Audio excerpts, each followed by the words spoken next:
Hey everybody, I'm Sean Robinson, and this man manning the camera here is Carson Grubaugh.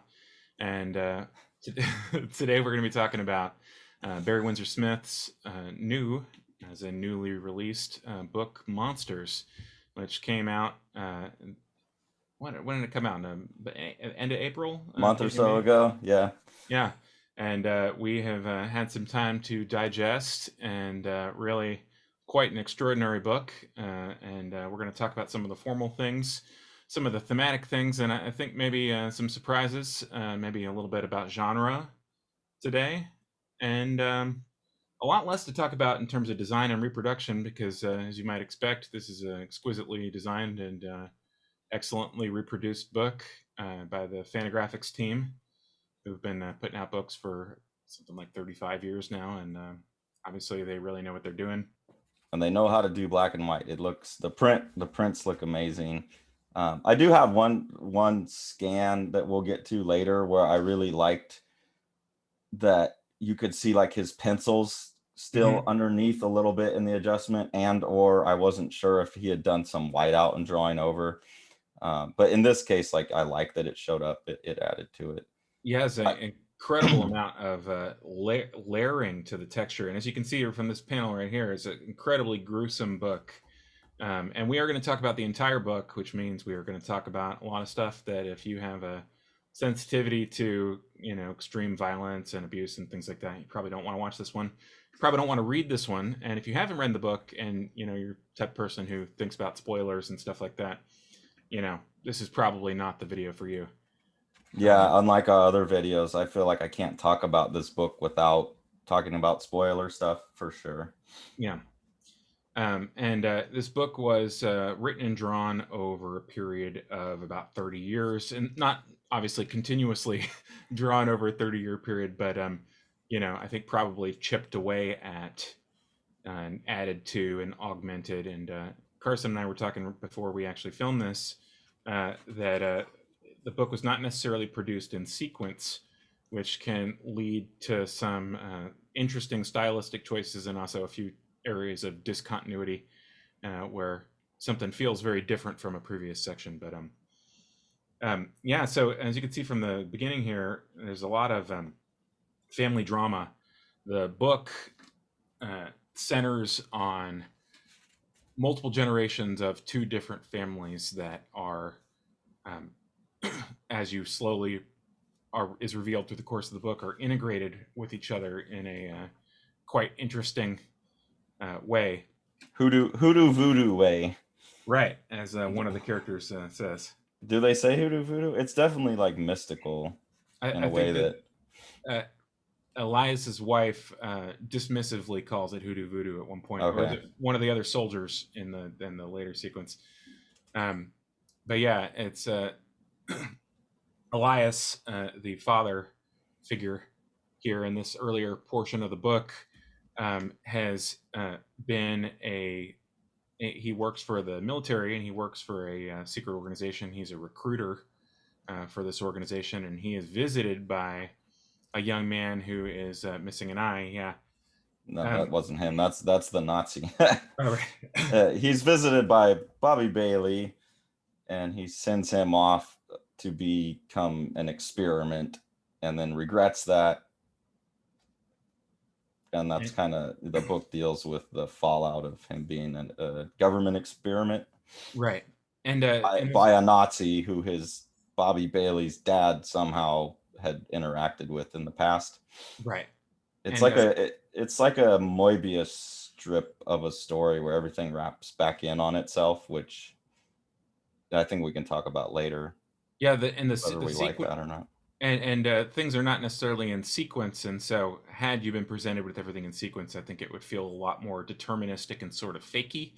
Uh, in the terms of the way that people interact with each other and find each other coincidentally.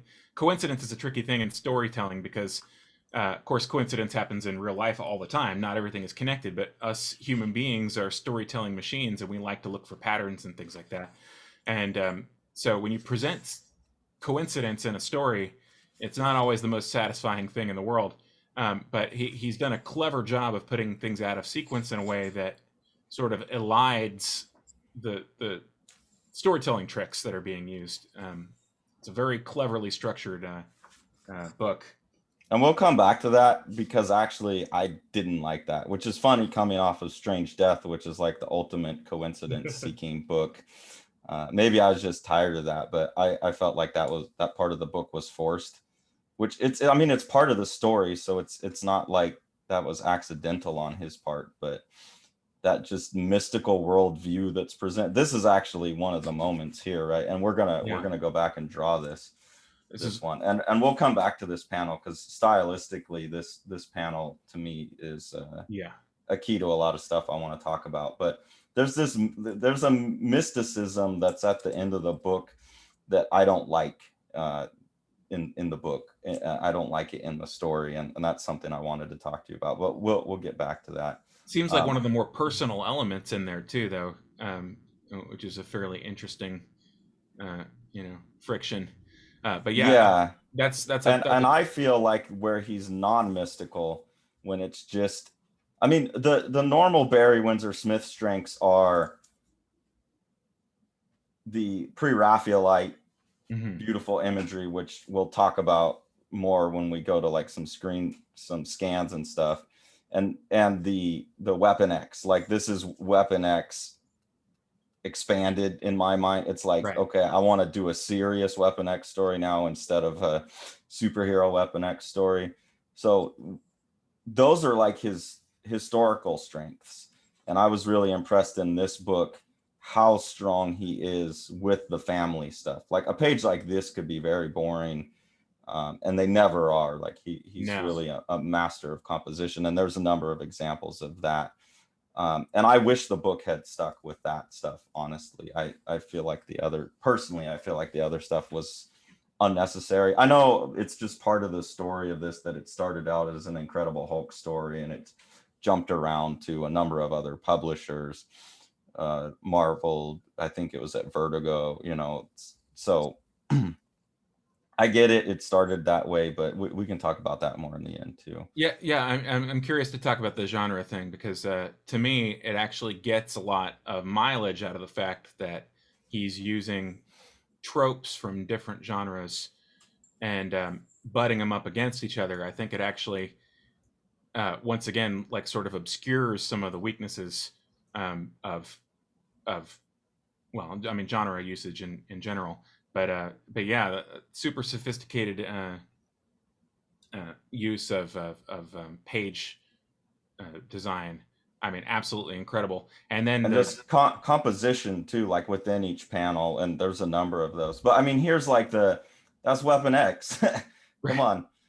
And then like juxtaposing that, his ability to switch back over to just like regular day-to-day life. This is a page I tagged. We'll look at this in scan too, because there is, and we talked about this beforehand, there does seem to be a deterioration in either like his abilities as he goes or the tools that he's using make a change. And this spread here, I scanned it because you have like, here's peak Barry Windsor-Smith, even with like the different tools. And then I don't know on screen if you can see it, but in my mind, this was the first page I went, what in the heck is going on with the drawing here? Like right, this is not the same artist to me. The way he's using hatching and stuff, and I guess we maybe had different takes on that in our pre-video discussion. But this is a page, a spread I want to look at. yeah, But it's interesting how he does juxtapose those genres, and stylistically changes a bit between the two a little bit. hmm It's like what I expect from him. Again, going back to this like beautiful pre-Raphaelite stuff, what I expect from him, well, he's and then so virtually successful. virtually abandoned that as the pre-Raphaelite approach in terms of the general usage in the book. It really is only used in those mystical experiences, which is a very interesting breath of fresh air, I'd say, from some of the other heavier sequences. Every Yeah, but time I they, think actually, like in the Nazi stuff, and because does seem to be drawn all out of order, I do think some of that mark making still shows up in sequences. It's always hidden when he does action stuff because it looks like action stuff, but that influence is there. Anyways, just flipping through some stuff I tagged, and I don't know, Sean, if there's other little things that you picked up on that you wanted to talk about, but I have a bunch of notes. This Yeah. book is fascinating. We'll come back to all the thematic stuff at the end, because I think that's just a really rich, thorough conversation. And that's I have a lot of criticisms of this book and a lot of praise for this book. The fact that I have a lot to talk about means it's a great piece of work. Oh yeah. I think there's like 3 tiers of work. There's like, it's not worth talking about at all. And then there's like, it's problematic in a way that makes me continue to think about it and talk about it. And to me, that's pretty high up in terms of art. And then there's these very few pieces where I want to talk about them, but I don't have any problems with them. And that's like very, very few things. But any book that pushes its way into like, I just ruminate over it like this one does, I think is great. But there's a ton of like, I love just little things like this. He's doing a great job with the lettering for the most part. There's this interesting flow across panels in all of his lettering that he uses very effectively. Like, you don't normally see that lettering crossing panels, but I also love little things like Elias's daughter is always lettered in lowercase, which we're not Right.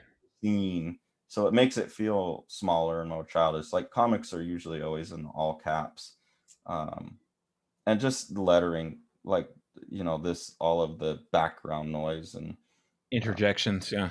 yeah, and definitely, I do see some of Dave Sim in there. I see him in a lot of places in this book. I don't know how much Barry Windsor-Smith followed his work, but it's interesting to me, given that Dave started off as a Barry Windsor-Smith knockoff. Well, I mean, he drew. Barry Windsor-Smith drew Cerebus backups. He drew covers. I mean, he was on the comp list. He was definitely receiving, Cerebus during the time periods that we're going to talk about influence of. But yeah, the lettering and the flow of the panels are very interesting in this book. That page that you were looking at before has what I consider to be a sort of 70s Marvel thing of anchoring the word balloons to the top of the page or to the top of the panel. And he uses this sort of what to me might look a little old fashioned, the anchored balloons on the top, but then he'll have these transition balloons on the bottom of a panel in order to lead you into the next panel, and then it picks right back up on the top again. It's a fascinating like visual shorthand. It's incredibly effective. I mean, I don't think I ever read anything out of sequence, and yet the basis for it, that anchored balloon at the top, is a fairly comparatively archaic device. Well, here's the page. Yeah, like where you read across like this and then up. There was a couple times where I read here and then up and then down. And I did get a little mixed up in the lettering, but I love how he crosses the panels a lot. Yeah, he'll start up, and a lot of them go across the bottom, which is actually unusual. That's something I noted, how much he just runs his dialogue across the bottom, but I love the linking throughout the panels. I think that's very interesting. And because it is such a dense book, there's a lot of dialogue. It's by going outside of the panel border, which usually you don't see, it's allowed him to squeeze a lot more in, and I think that's part of what he was doing. He uses the anchored ones too, anchored to the top or anchored to the bottom. Later in a few sequences where people are either remembering things or events are influencing each other across time periods, and he'll have free floating ones in the center that are untethered in time, as in they're not engaging with the present moment. They're instead echoes of another time period. It's very interesting. I think I know which page you're talking about. I Yeah. have that. There's one where there's a post down the middle, Right. and they talking across this thing. Yeah, I have that one tagged for sure. And another influence I saw a lot of, especially in the car chase, was Frank Miller. Yeah. There's this long, really well done car chase sequence that, again, his compositional skills keep it so interesting. And I have some examples of that we'll look at. But I saw a lot of Frank Miller in there. The thing I love most, well, one thing is that's the super Frank Miller, like whited out glasses. You have that in Sin City. And then I love that this guy, you're constantly seeing the reflection of Elias in Right. his sunglasses. Like, it's so ominous and creepy to me. Yeah, that But was I an felt like, sorry, go incredibly ahead. structured sequence. Yeah, that whole sequence. So you always know what's happening in terms of the motion of the cars across the panels and the interaction between the other traffic. It's quite remarkable. You notice that he keeps most of the motion going left to right, and he'll violate that a few times, but it always seems to make structural sense. That's something that I'm a big proponent of in terms of the visual styling in a comic. To me, motion from right to left is slowing in a way. It really sort of forces a slower kind of motion, whereas left to right motion is, basically the following reading direction, has a much more visceral kind of quality to it. Yeah, and it just works. Like, it moves so well. And this is the sequence here. Right here, you got the reflection in the glasses again, which, like, he has a whole character drawn in there. Amazing face, like amazing little details in there. And this whole sequence, like this, that's a Sin City panel right there with that big hill, and then Yeah. the other car down there. So I have this and just the spotting of blacks and stuff. You look at this Frank Miller Sin City page, there's always those big hills like that, the tires lifted off of the ground, the cars being kind of bent in the perspective. Like, when I was reading that sequence, the focus on the eyes, all of that stuff, to me, that whole sequence was like, man, at some point he'd seen Sin City. And that, I don't know how much that was intentional or that just came through. Oh, look at that, come on. Yeah. Bringing his own rendering approach to it, and uh, also his more sophisticated drawing abilities in terms of the cars. I mean, absolutely, that car getting crushed there by the semi. I mean, Yeah.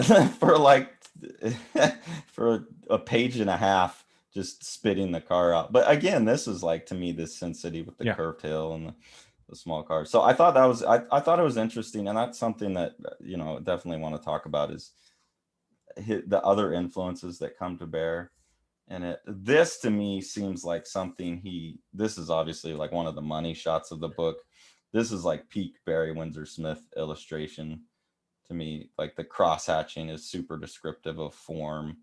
And when we get to looking at the examples, that's my complaint, is he goes in and out of that, where he's very volumetric and rounded with his cross hatching, which is what I'm used to from him.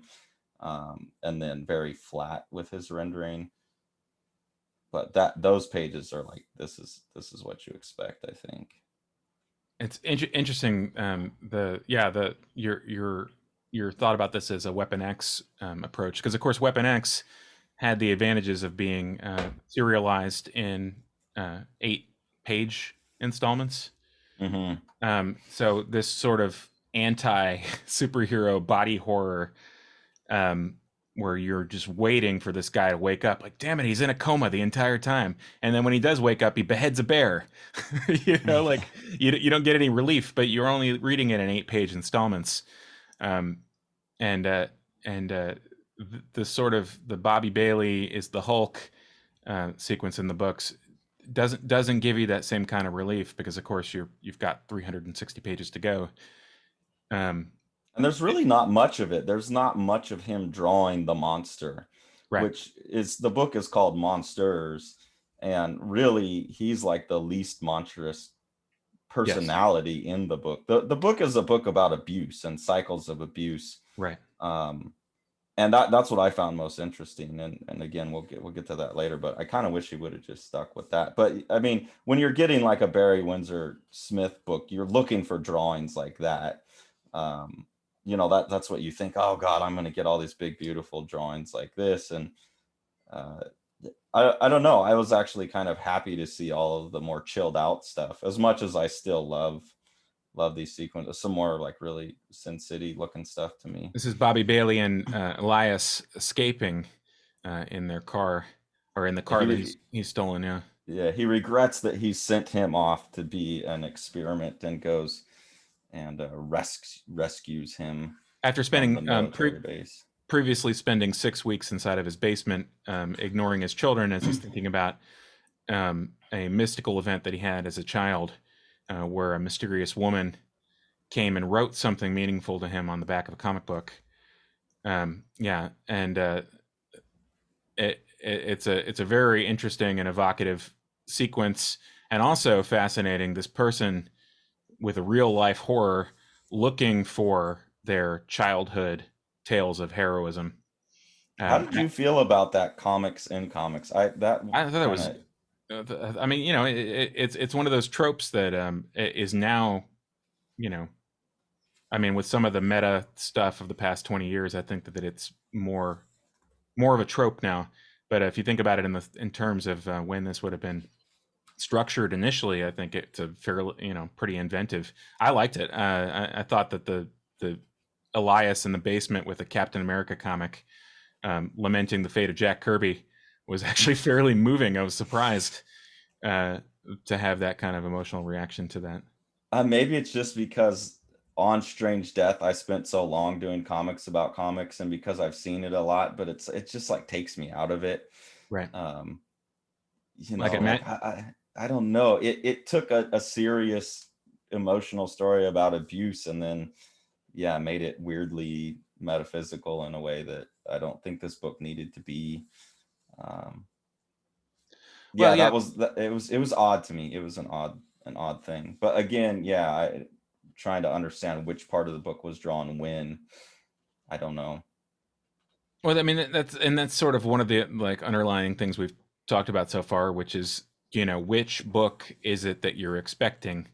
Are you expecting to read, essentially like a playlet about a family that's having a difficult time, or a family that's having disintegration of their relationships through a pattern of abuse?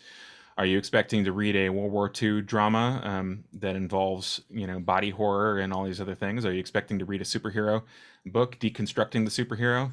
I mean, it's not it moves marks so often and so skillfully that I think that any of the sort of different areas, yeah, it's an open question. Well, and that's what I'm saying. Like I find myself a little weirded out. Like I expect a Barry Windsor-Smith book, so I'm expecting pages like this chase sequence, right? That's what I Right. like bought the book kind of having in mind, like beautiful Barry Windsor-Smith art, lots of like super detailed, cool monsters. And then I wound up finding myself liking the stuff that's less familiar, which is like this stuff, and Mm-hmm. how skillful he is there. This, for some reason, I had tagged as the one time where I think I read this way and then down instead of down and up. So I did at sometimes find that lettering odd because it flowed. You're supposed to read this way, I believe.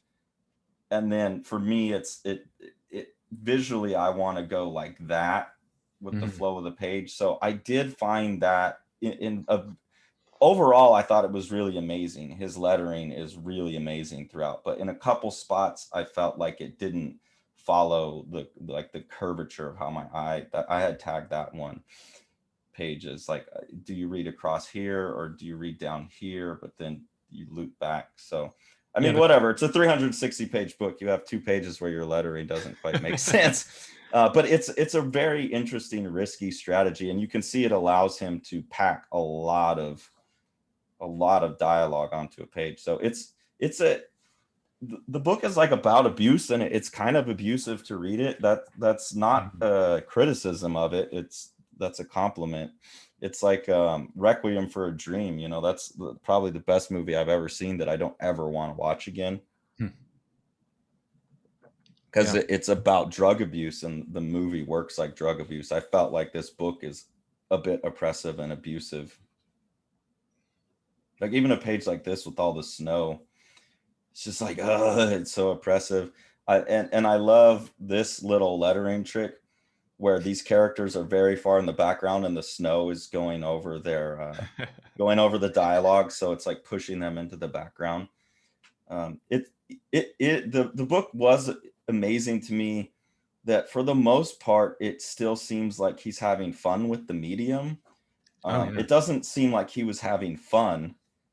Like, I can't imagine living with this book for 30 years, like however long he was working on this, and just there's some scenes you wanted to talk about where it's like, why would you draw that? Why would you sit there and put yourself through that? Yeah, well, I mean, and that's something that I've been struggling with as I was reading it.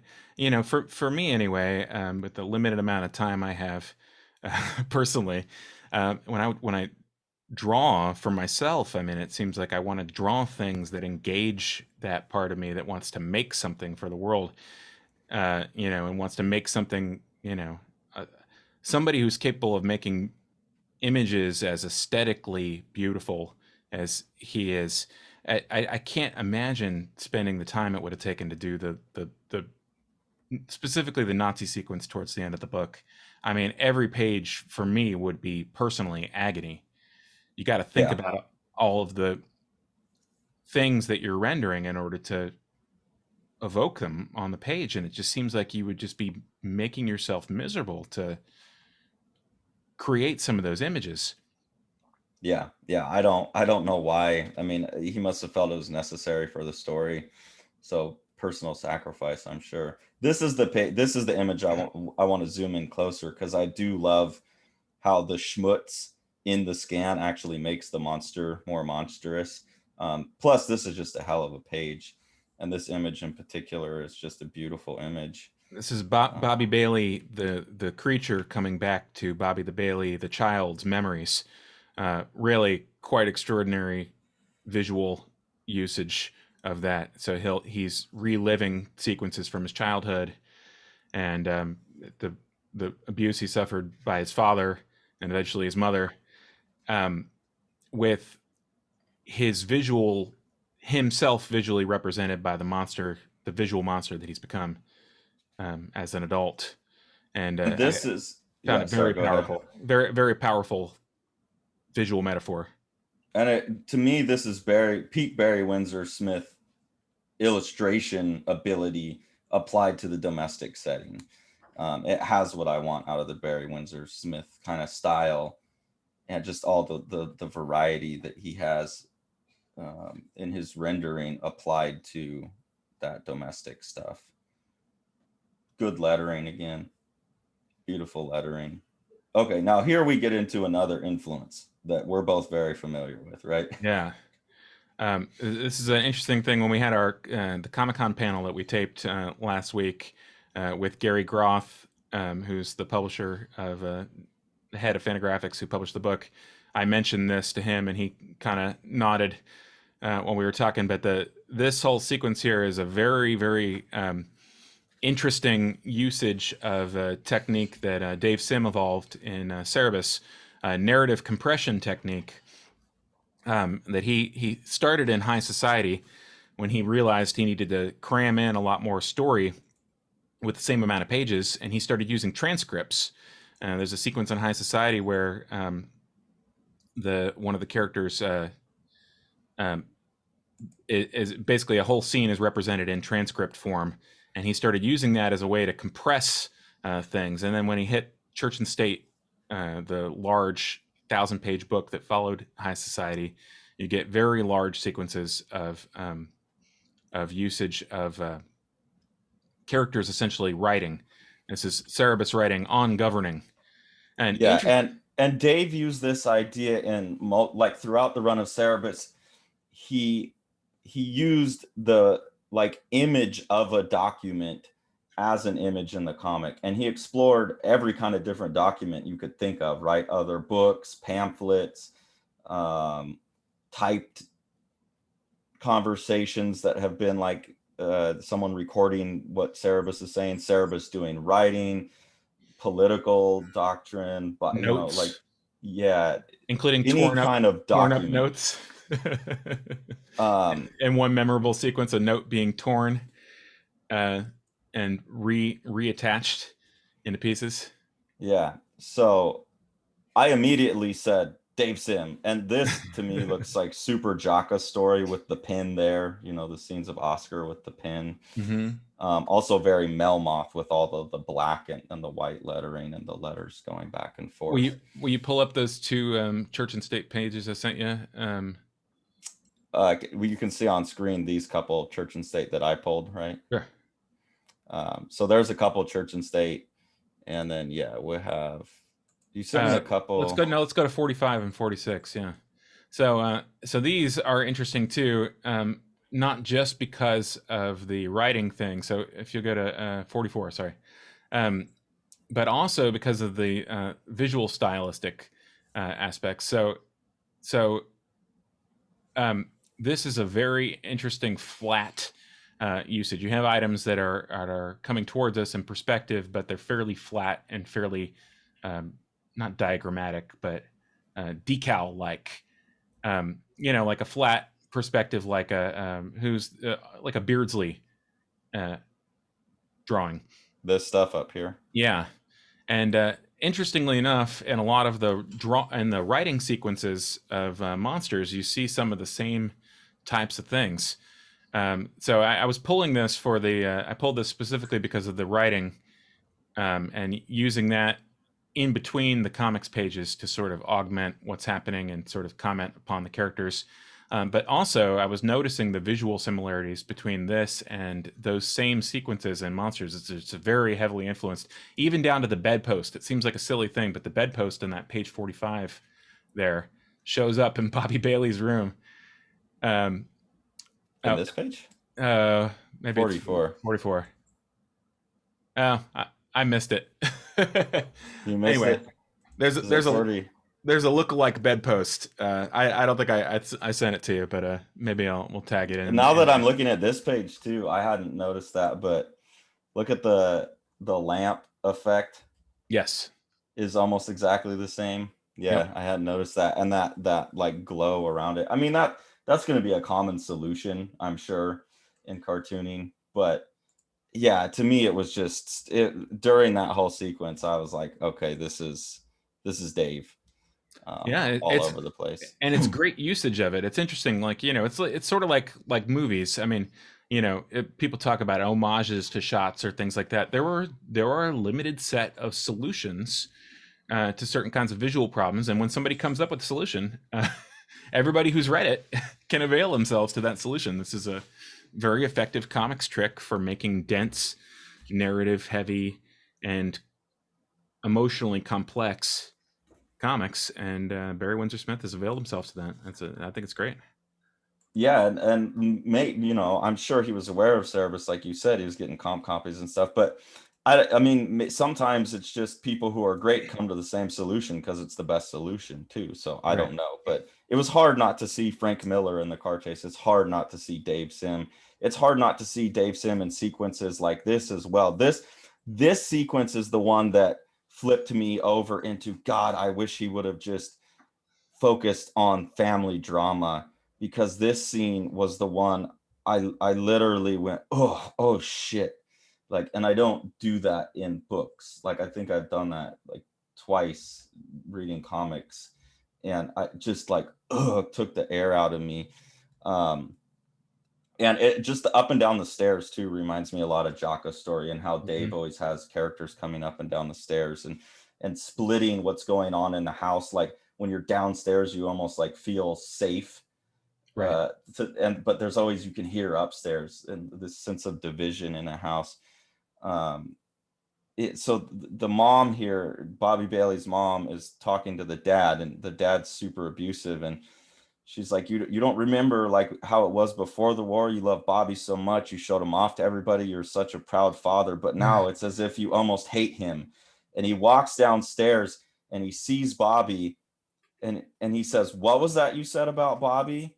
And then she says, you heard me. I said, it's like you hate him. And then she comes downstairs and sees Bobby there. And like for all of the physical abuse that the dad beats him and puts him through all of this physical abuse, that scene where he set up the mom to say this terrible thing without her knowing it, and she comes downstairs and realizes it, like that was such an intentional thing by that character, and such like a shitty mentally abusive move, and having that happen on the flip of the page, I just felt like that is peak storytelling, peak writing, peak emotional.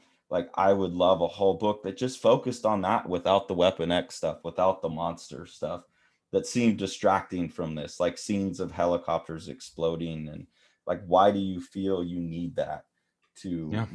make a good book? And I had listened to him interviewed with Brian Hibbs. I listened to Barry Windsor-Smith, and he was kind of talking about that, where it sounded like he's not aware, he hasn't been aware in the industry of the changes that have happened, and he almost felt like you still had to try and do superhero stuff to get to the serious stuff. Um, and Brian Hibbs was kind of asking him, like, are you aware of like young, like the like Raina Telgemeijer's books or Jimmy Gownley's Mm. books? And he was like, what? No, people are doing like serious stuff. Wow, great, that's good to know. And Yeah. so I kind of feel bad that he like labored under this misconception, because this stuff here is amazing. Um, and Yeah. that genre thing that you're talking about kind of diminishes it in my mind. Well, but your perspective is not necessarily going to be the perspective of like I look at the sort of current Hollywood mindset, and this to me seems like, I mean, you could adapt it literally into a 2 hour and 15 minute highly intense, highly horrific popcorn movie. Oh yeah, and it Because would get like, oh, finally a comic book, because we're like looking for that comic book movie that wins an Oscar, like The Joker, or right, what that Logan, where it's like Wolverine driving around in a truck talking for 2 hours, which I was like, that's not what I want out of a Wolverine movie. but Or but but yeah, the, like Joker, it was an okay movie, but because it was a Joker movie, it seemed more serious. right, But if it had but just been a story about a guy with mental issues, it would have been like an okay drama. that's exactly what I mean about the benefit of the cross genre um, proliferation in the story. Like, I don't think that someone is going to criticize something the same way when the different genre tropes are coming from different genres. Like, I think that there's a whether you think it's actually to an artistic benefit or whether you just think it's a critical deflection or a critical benefit, I think that people are reading the book differently because the fact that these different genres butt up against each other. Um, and the Joker is exactly the type of thing that I was thinking about. You hit it right on the right on the nose. That's exactly what I'm thinking of. It's almost like critic proof in a sense, because you've got the defensive genre, but also the sort of I don't know. It's like you can use it like a shield. Um, Yeah, it's like it's a really good this, instead right, of just it's really good. right. Like it's a really, like the other thing that I had to keep comparing this to, which is one of those things that I say I mull it over forever and forever and forever, and I don't have any problems with it, is the movie The Reader. I don't know if you've seen that, I but haven't seen it. No. it's probably the best movie I've ever seen, and it's about cycles of abuse coming out of Nazi Germany.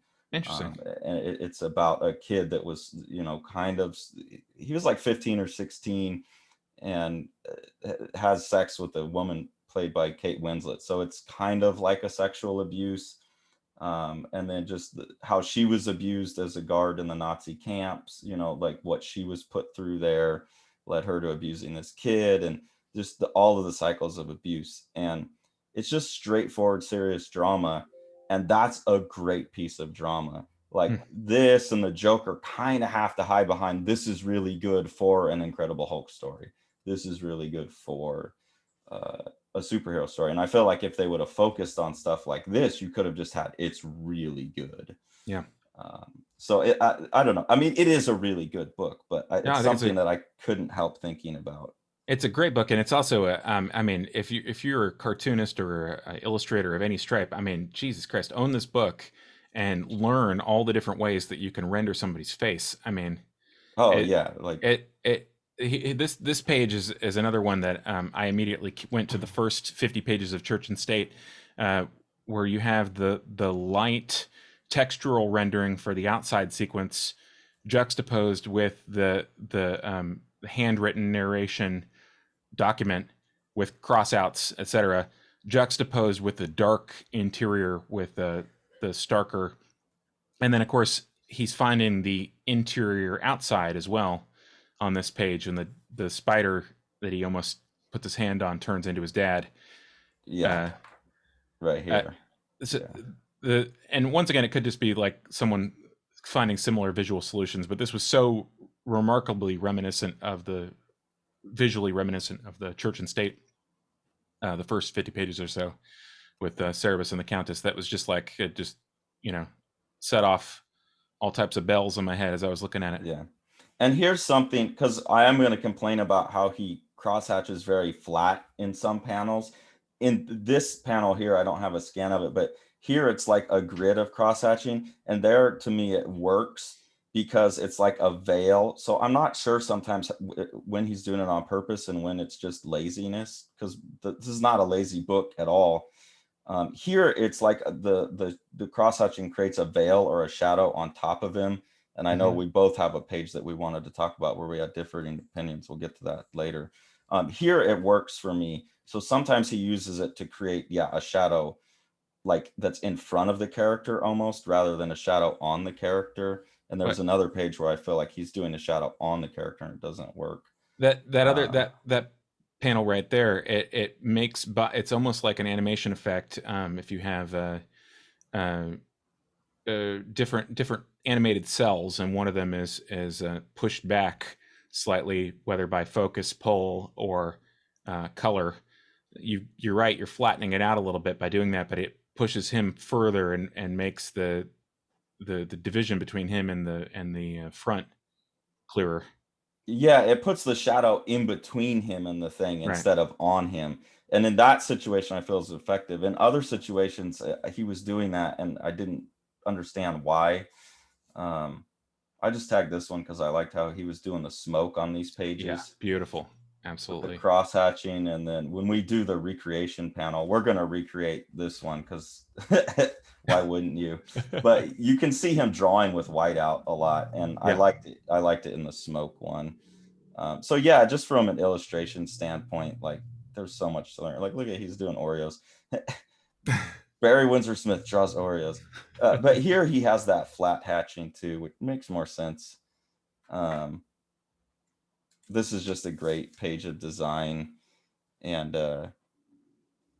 this one again looks like Dave Sims stuff.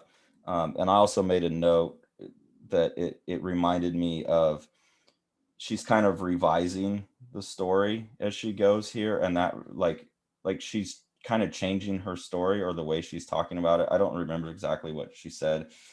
This is about the We accident. Yeah, we had a terrible time last Wednesday. Bobby fell off the bicycle and Right. hurt his eye.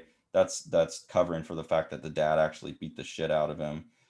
Um, so that reminded me of the way that Pud is constantly revising his story His interior narration with and Jaka's yeah. story. And then I think as it goes on, she starts to admit to herself. I don't remember exactly, but as the letters go on, she's starting to admit more and more of the reality of the situation. And that reminded me of what I think is one of the most amazing sequences in comics, that 20 some odd page sequence of Pud having the breakdown, like where Jaka gives him the money and he no longer has an excuse for his awful narration. Yeah. So that scene reminded me. So there's some thematic stuff that harkens back to Cerebus for me too. This is a page we're going to look at more closely on the computer that we both tagged for different reasons. This is one where I thought, like, what in the hell is he doing with the cross hatching? Yeah, let's talk about that when we have the scan up. That's a Yeah, good one we'll to come talk back about to. that with the scan up. This whole thing about like the other guy that comes in who's a government agent and a cop, and kind of like has a crush on Bobby Bailey's mom, but winds up being a chaplain that saves the monster in the end. I thought that was weird. That was another one of those interconnected stories that to me was a little cheesy, like the mysticism of it all took So, away from the straight drama. and then you got this page of their kiss in the rain, which is just, I mean, I I don't even know how you'd begin to conceive of something like that in pen and ink. I mean, And my note just says "great page!" exclamation point. It's just so amazing. It's so beautiful. the saliva and the rain coming off their faces, Yeah. and the white halo of the back, the rim light around their heads as the water is striking them. I And the mean, hair, the wet hair. He's wet hair. He's perfect for wet hair because his hair always looks kind of wet. I read so I read I have the Fantagraphics. They did, I think, two. I don't think they did Paradox Men, but they did Young Gods and what was the other one from Storytellers? Freebrooders. And Freebreeders, yeah. yeah, he made a note in there that he feels like he can't cartoon hair well. He always like over renders hair, and he was talking about that, so it works really well for the wet stuff. But God, and then like the white ink for the smoke in the bar, and Yeah. the rhythm here of the phone ringing, and yeah, it's just amazing. I feel like this is where he's at his peak right here. I just tagged rhythm.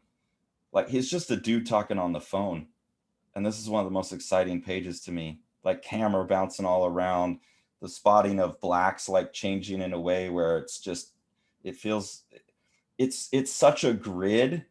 It's so musical, you know. It's like just visual triplets, 1 2 3 1 2 3 1 2 3. So it feels like jazz to me, but the amounts of black and so I don't know. You're a musician as Yeah. well, so I don't know what you kind of see in that page, if anything. Well, no, he definitely breaks into the even divisions like that at several, or actually in this case, odd divisions, but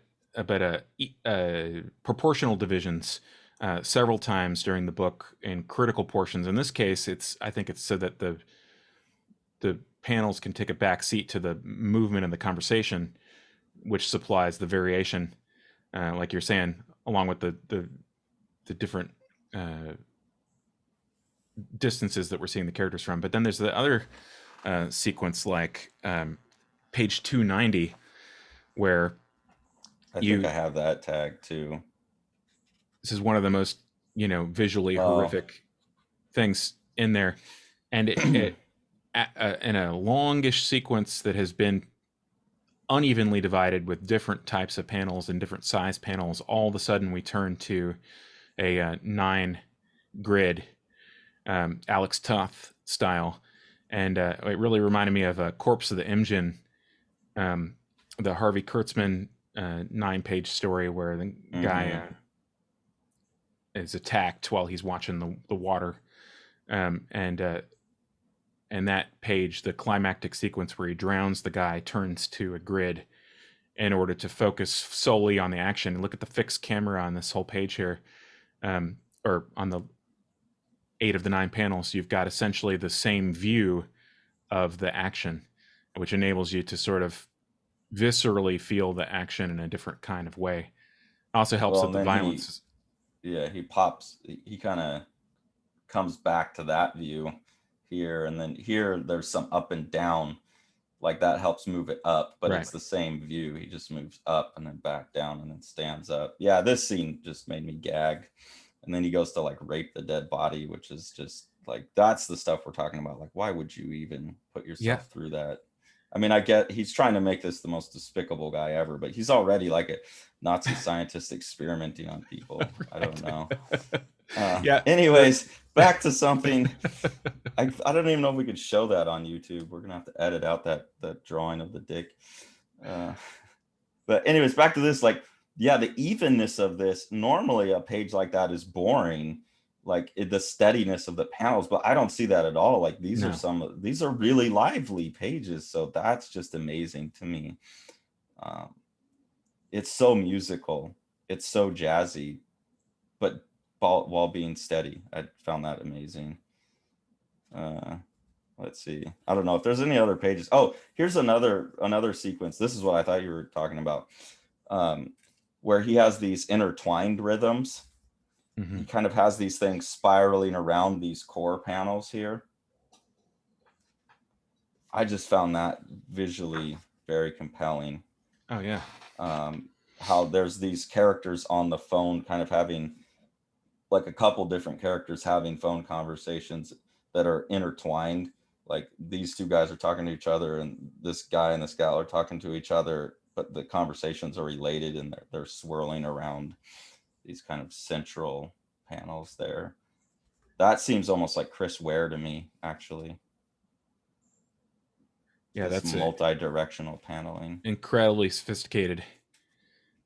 The masturbation scene. Oh, did you miss that? Yeah, I mean, I didn't think it was particularly. She's thinking about the sexy officer slash secret agent, whatever he is. I don't know. I didn't think that was particularly interesting. I don't know why I tagged this one. This must just be another Jockus story. This is so this is the spud gun joke. The officer has given Bobby Bailey what's called a spud gun, and he's trying to explain it to her. No, it's for potatoes. She's like, why would you want to shoot a potato?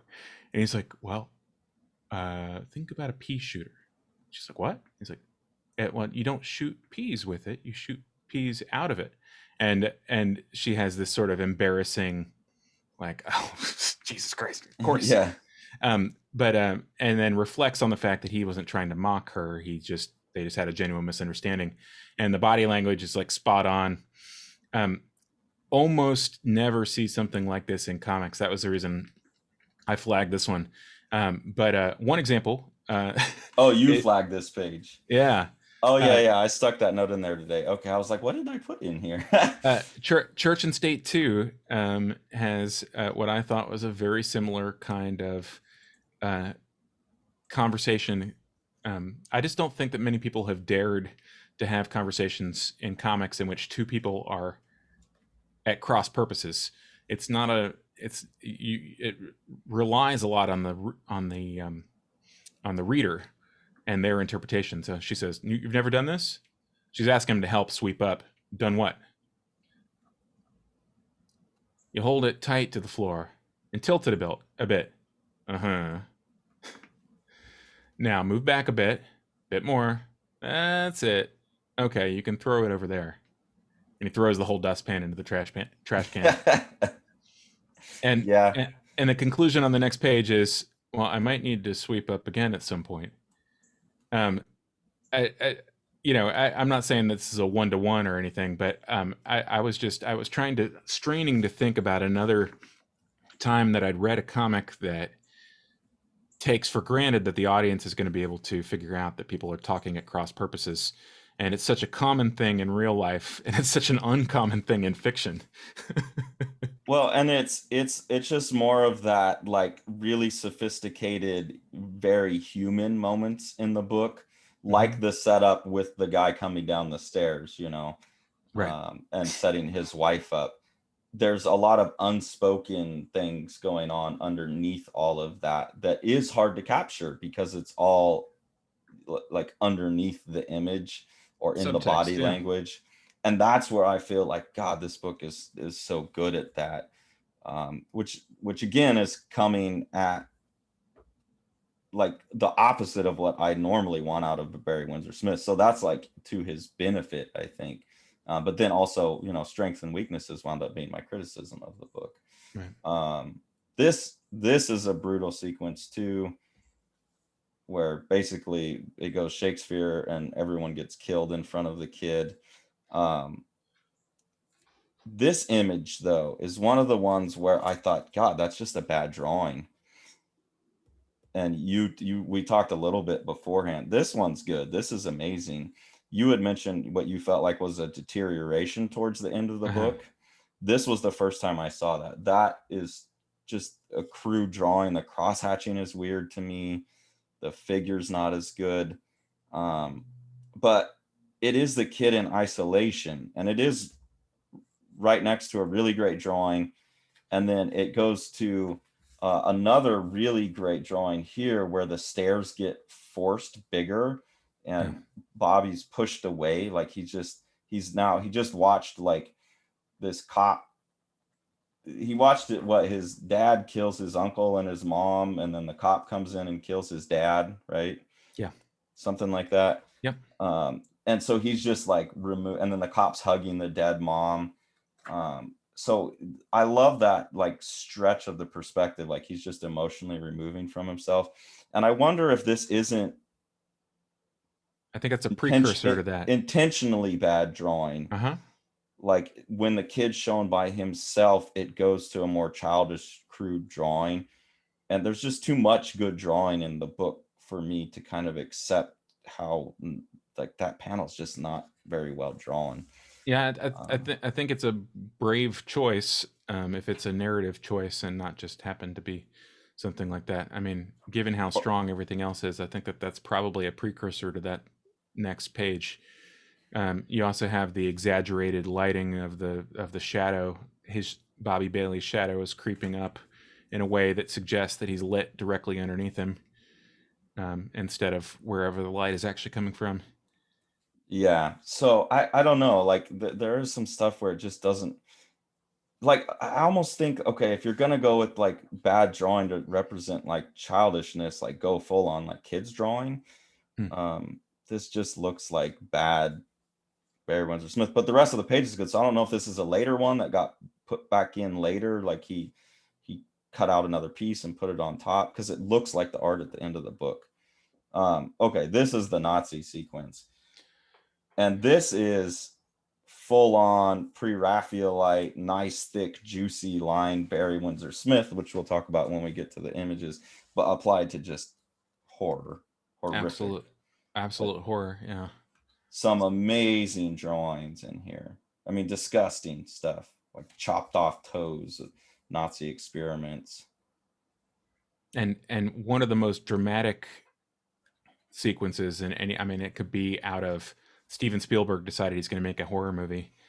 I mean, the way that everything's framed, the way that the pacing happens, the once again the sequence, it's incredible. You know what's going to happen, and yet it's still dramatic when you cut back to a day before, and you still think, well, what's going to happen, even though you already know. I mean, it's a, you know, it's a remarkable And achievement from a I structural think, standpoint. But then why? I mean, why would you spend months of your life drawing it? I just can't even.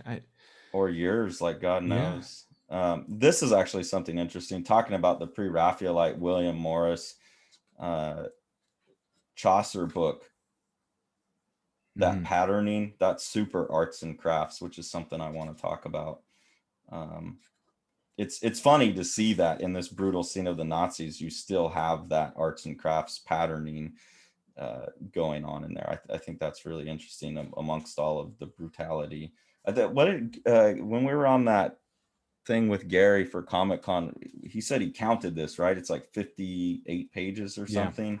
Yep. It's just like this brutal, brutal, just goes on forever, awful sequence. Um, really some amazing illustrations in there. And it is juxtaposed versus, yeah, I hadn't noticed that until now, against that beautiful patterning. I don't really want to look at this No, let's just too skip it. much. I that was sort of the feeling that I had after completing the book. Is like, why would I want to? You know, I know there are people who really like stuff like this, and it speaks to them in some kind of way. But that's definitely not for me. Um, and having kids, especially, like the sequences of abuse, and of course they're all tied together. Like that's one of the things about juxtaposition is you're asking, what is it that these things are saying when they are next to each other? And obviously, this one, it was a key one for me when I saw that turkey down at the bottom of this room where everybody is going to be murdered very soon, and they've conducting horrible experiments, and you've got this body of a once living creature down in the as the centerpiece of their table, you know, rendered in a similar way as the atrocities Yeah, that they're going to commit yeah, as are some of rendered. this stuff right here. And I think he winds up eating some fingers and stuff too. Yeah, the Yeah. Bobby Bailey's father is an interpreter who's in this scene, and he's just basically has gone insane at some point prior to this by everything that they've seen, and he, you know, eats the bodies that he finds dead. And later on, or earlier on, which is later on, his wife tries to feed him hot dogs, and Right, pigs in a blanket. he flips his lid. because of that. And Talking to juxtaposition, that's why I tagged this page. This is this huge brutal scene, all these Nazis, and then this right here cracked me up. Like this guy's reading, I don't know what he's reading from, but it's basically just commands, I think.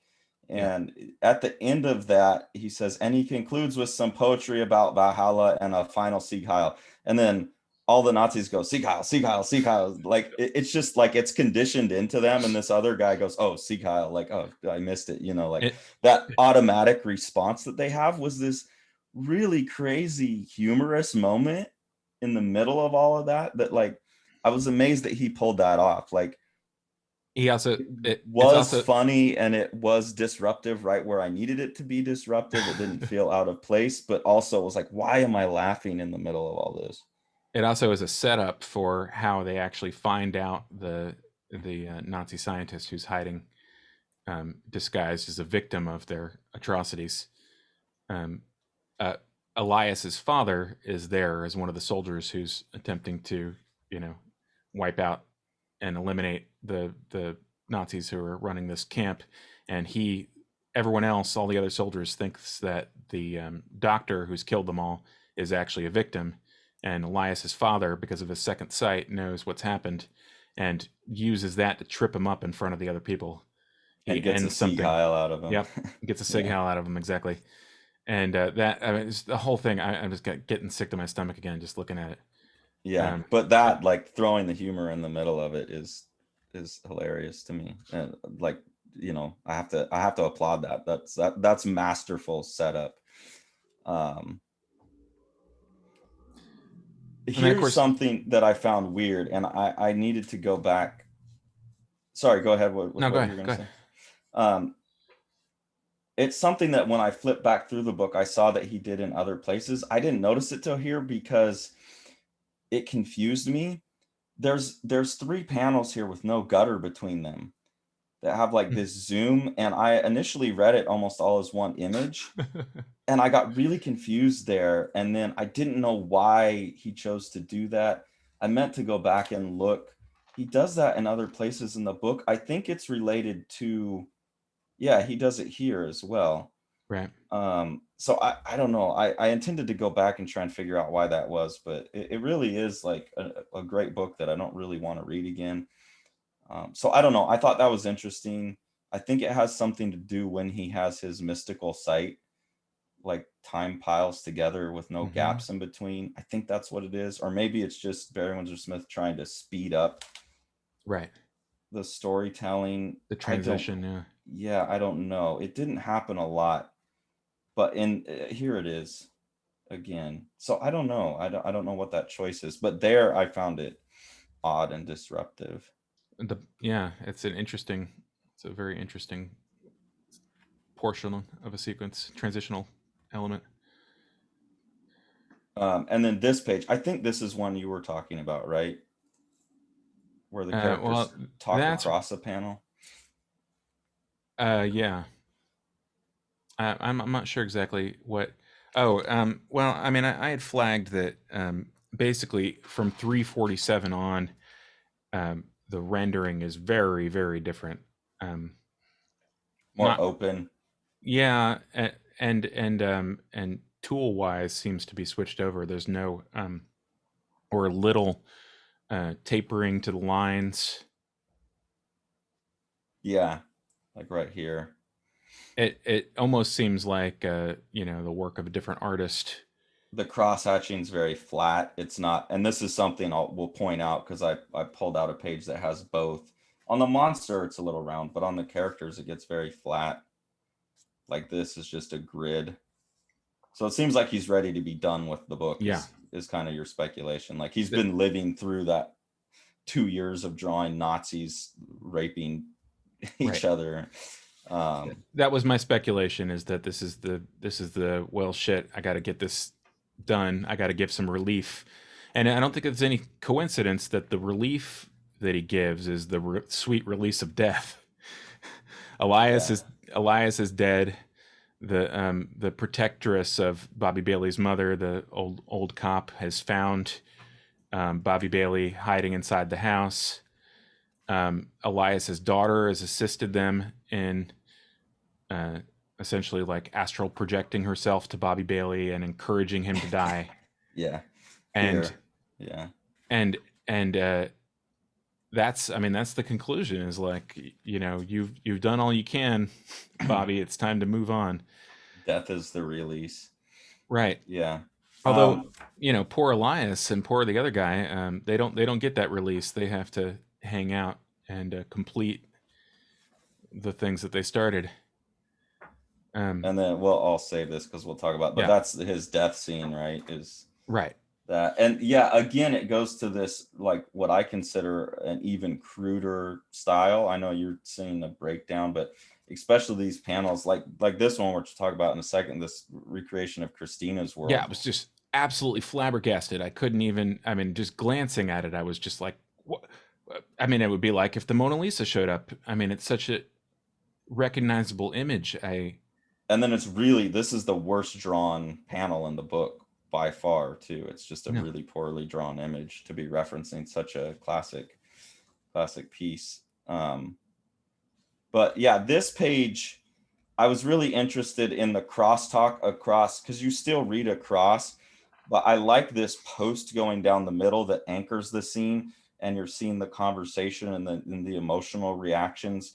Like this is the thing that's causing all of this, and kind of the dialogue coming across like relates to this middle piece and kind of shows how it emotionally affects. I thought that was a really interesting formal storytelling trick, that the conversation they're having here is including this by crossing it. So that page I thought was really interesting from a formal standpoint. Yeah, and then this. So we'll flip over now to all the Yeah. screenshots and Let scans. me And say from the start that when we talk about crude, you know, I I'm sure that both of us read lots of comics that have drawing along these lines. The the thing that makes something crude or not crude or whatever is part of it is the juxtaposition with formally sophisticated images. Like you're dare. I mean, I think this is a choice. Obviously, I mean, you're daring somebody to see anything other than the outline that you presented. In other words, if you read King Cat comics or something where everything is drawn like this, it's not. It wouldn't be jarring at all. It would just be maybe how. it's because he's dead, he's in heaven. Yeah. Like this is all like light, but it just like the figure doesn't feel as good. The perspective on the house feels weird.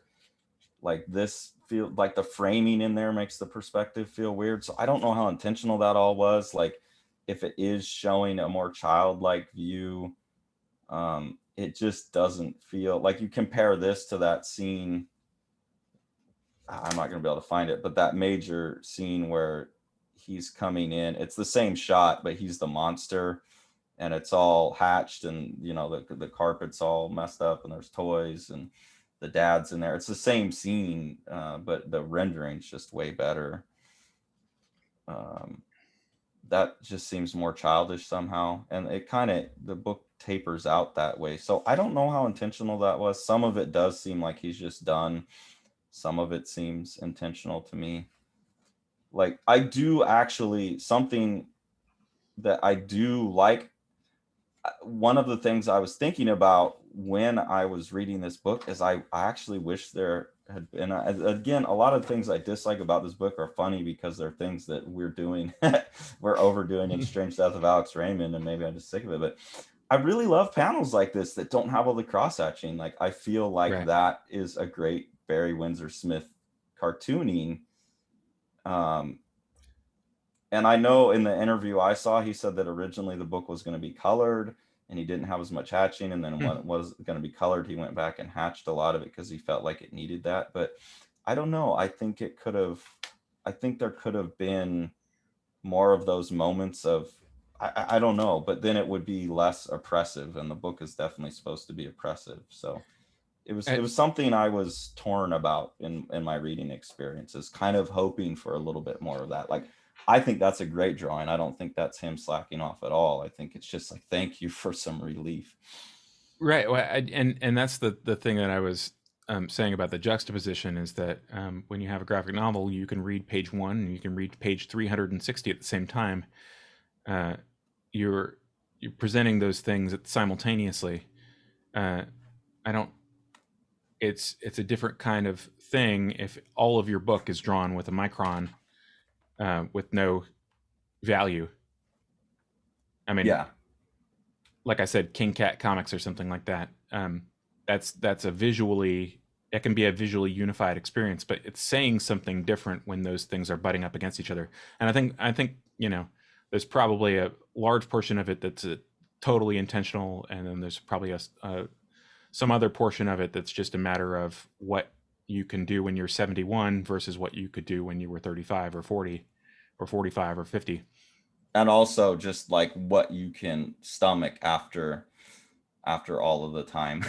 Right. Yeah. Yeah. Oh, I have, okay. So I kind of have on screen. We'll switch over to the screen scans now and all of the different like influences. This is something else that I love about this book, is just the influences and his career.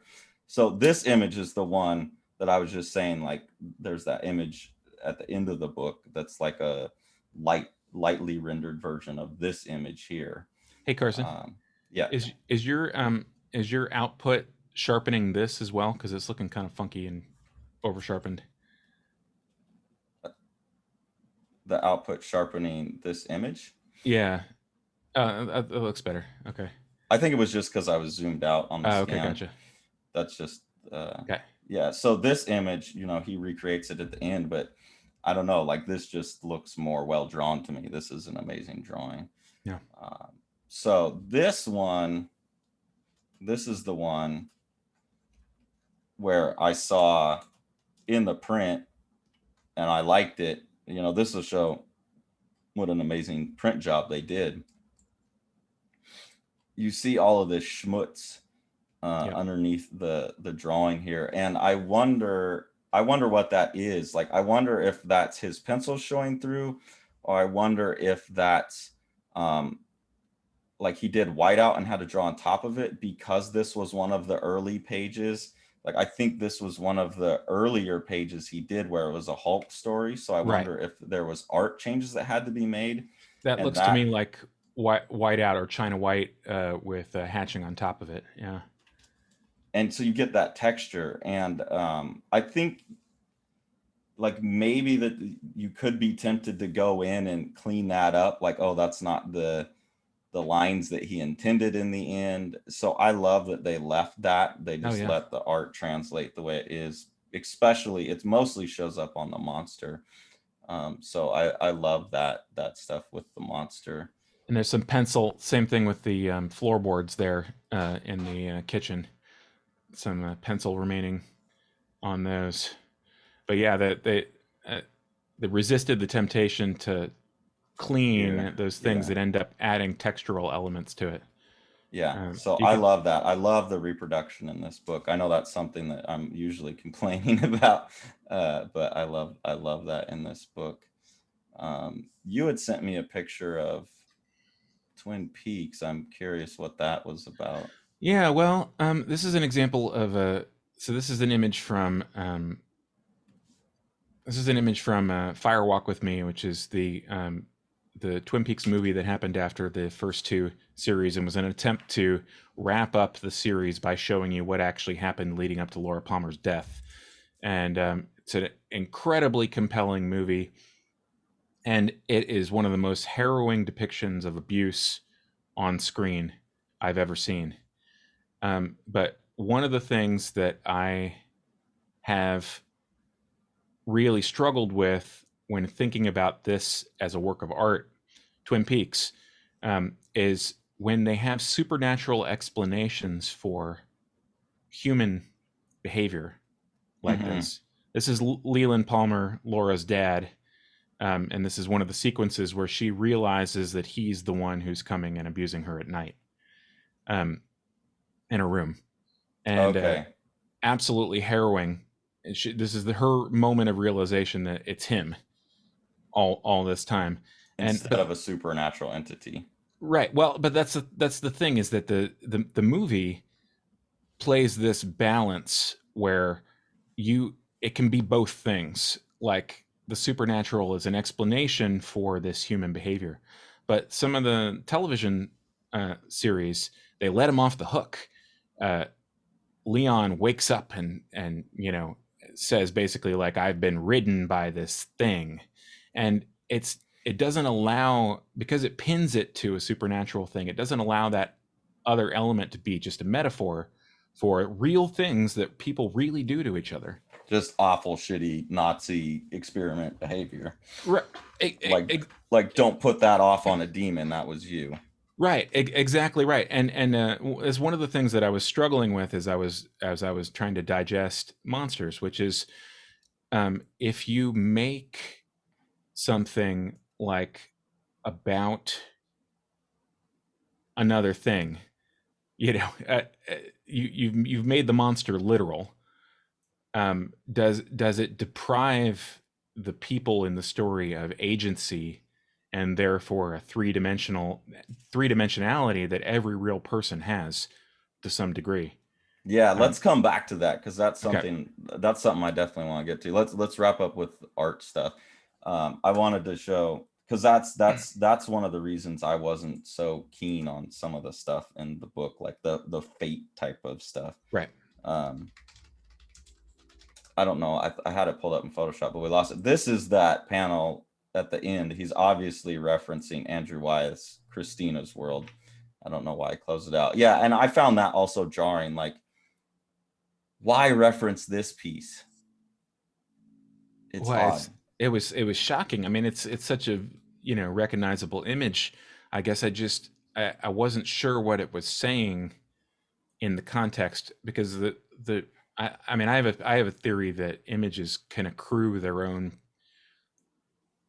exterior lives. Images are like celebrities. If you see something on a coffee can all the time, or you see it a poster on a dorm wall or whatever, it accrues experience. It's your experience, but it's your experience is then overlaid on top of the image. You Well, when but you societally too, it becomes a symbol. And so we attach, and this is why I'm always so interested in style as symbol as well, because someone's style can come to, like Norman Rockwell has come to mean a certain thing. Andrew Wyeth overall has come to mean a certain thing. So when you paint in their style, when you draw in their style, you're importing the entire public discussion about those hmm, people, as well as yeah, in a particular iconic image like this, not only are you importing the entire conversation about Wyeth's style, but the entire like art historical debate about what this image is and what it means. And um, I'm not so familiar. Are you familiar enough with what that public discourse about this image is that he may have been trying to import? It's like an well, easy upload. You can just upload the whole discussion with one picture. I do. I mean, I think probably the most recent public discourse on this image has been as a symbol of of uh, of disability. Um, you know, Okay.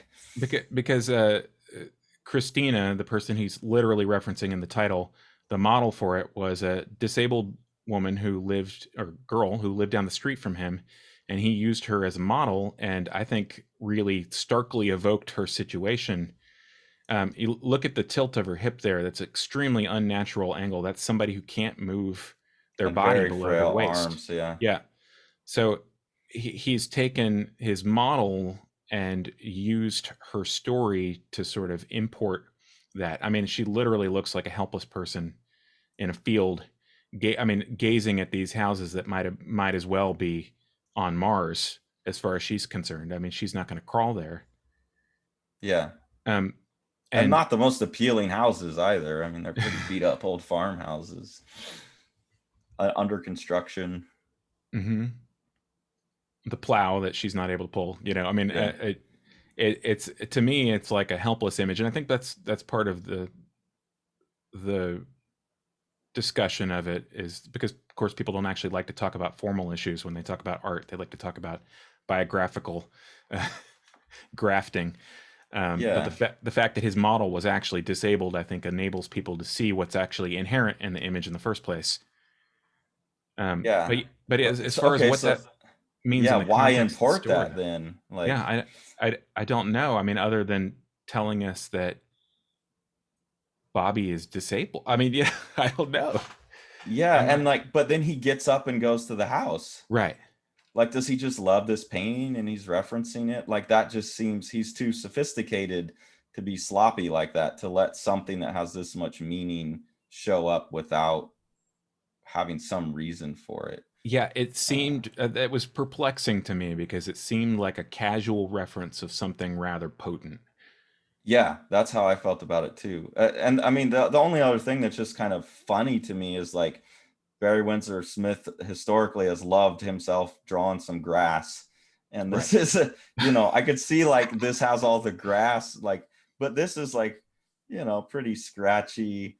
It's not the Barry Windsor-Smith level of control on grass either. So yeah, I felt like, I don't know, I didn't get that one. So that was one thing that we saw in there. I'm going to start then at the beginning of the images that I had scanned. So this was the first page in the book where I saw a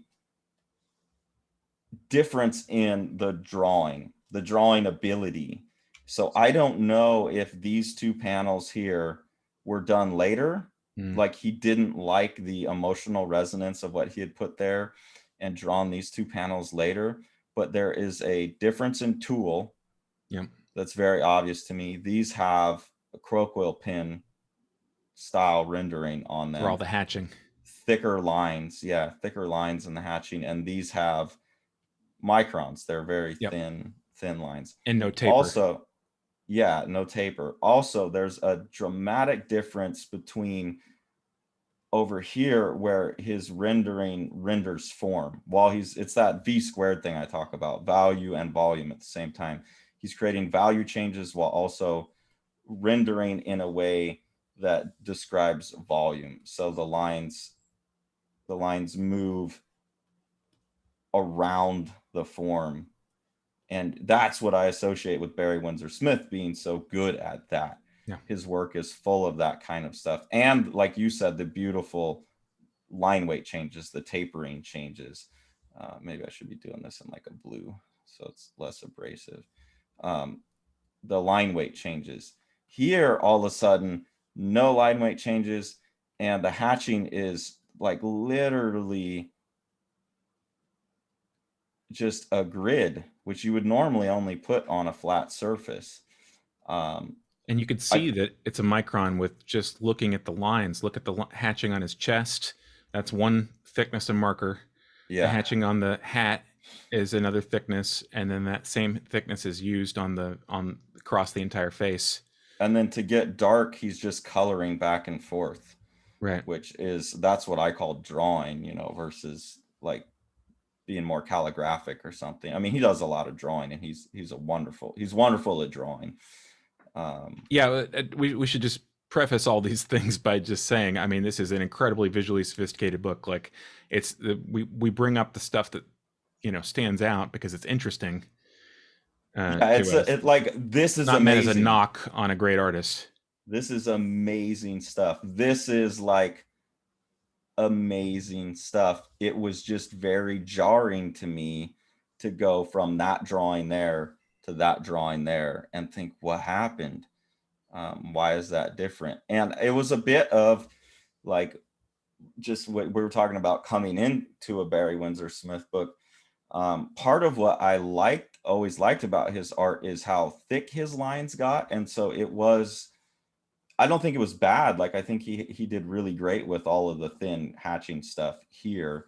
I started thinking about it more when I saw this stuff, but I did kind of miss some of that thicker mark making. Like here, he obviously has a thicker pin, and the roundness of the form. And I feel like the Nazi sequence has this Barry Windsor-Smith. Hmm. Or looking at some of his older stuff where you got thinner lines, it has the tapering. It has that like look where you can tell at the end that he's using a pin because it like hooks back around. Some of that Jim Lee stuff we were talking about last Yeah, week we is We're probably going to need to talk about it when we talk about the recreation, but it seems to me that he might use a lettering nib for some of these specialty lines here. Look at like the where the tricep, and you can see the bone underneath the tricep there. That oddly triangular end to that line um, could be a flourish with a crow quill style pen, but it also could be a lettering nib. I don't think so. That's funny because that conversation with Brian Hibbs, I think it was the Barry Windsor-Smith one that I watched, where he said he walked in and he saw Joe Kubert drawing with a lettering pen, and it was like, "What are you doing? You're out of your mind drawing with a lettering pen." And like only Joe Kubert was good enough. I think it was him that was telling that story. Okay, So it's well, funny you bring up lettering. I mean, maybe he saw that and said, "Oh, it's good. That's cool. You can do stuff with the lettering." But he did. I'm pretty sure in that comics experience, right, with yeah. Brian Hibbs, Uh-huh. he brought that up. Okay. So these are examples to me of like I love the thicker lines and stuff like that. So I did feel like in areas he got too into the fine rendering, and it took away. It works really well in a lot of the domestic sequences, which I do feel are the strongest part of the book. But then, yeah, at times it's just like he was having a bad day, or he was coming back at the end of the book and changing panels, and I was just very curious about that. Um, I would not be shocked if that was a late addition that uh, possibly to resolve the narrative uh, that otherwise would have been unresolved as to who the mysterious woman is. That whole part is quite nice in my estimation. yeah, he Um, might have gone back to try and link stuff up, or he just right. didn't like, who knows. I've heard him talk about that too, that he'll go back and kind of ruthlessly edit himself. So it was just interesting that was very early on in the book, and if he was jumping around in terms of when he was making it, this is early in the book, but maybe these happened late, and it just set my radar off, and then I was unfortunately paying attention to it for the rest of the book. Right. But this panel that we're going to recreate has that like Barry Windsor-Smith pre-Raphaelite look. He was obviously drawing with the thicker pins. It's got the thicker lines. It's got the roundness to the lines. He's going over with the whiteout, and that is something that I think is very interesting. And it will be kind of hard to do when we're recreating the panel, but it's interesting because I think he is very obviously influenced by William Morris. Hmm. William Morris was part of the arts and craftsmen. I mean, if there's ever a Barry Windsor-Smith face, Yeah. like prototype Barry Windsor-Smith face, that's it, right? Like the mouth, the eyes, the eyelids, the nose. This is William Morris and Walter Crane. I believe Walter Crane did the illustrations, or maybe William Morris did the illustrations. I get that wrong, but it's the Kelmscott Works of Geoffrey Chaucer, and this Hmm. came out. I don't know the exact date. I had a little note here somewhere, but now I've got notes everywhere. Excuse me. But this is like late 1800s arts and crafts movement, and that was like 1880 to like 1920s. A move against modernism where they wanted to go back to the medieval type of script. So this is all woodblock cuts that they were doing to make this book, and then hand set woodblock lettering.